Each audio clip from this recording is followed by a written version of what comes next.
Changing your diabetic dog's food the gentle way. Start with your dog's details, name, insulin times and units. The diet section walks you through it one step at a time.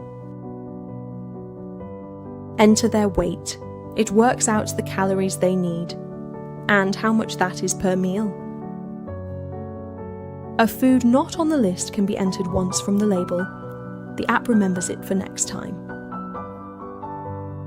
Here's the food they're on now. The app fills the amount to hit the target, and flags that this one is high in fat.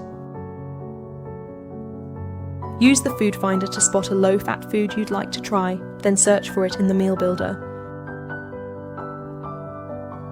You can filter to less than 14% or less than 10% for very low fat, and sort lowest to highest, so the safest choices always come first.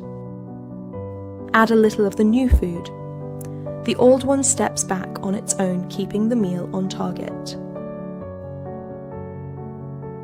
Once your dog is happy with the new mix, add more of the new food using the meal builder to ensure accurate quantities of all foods.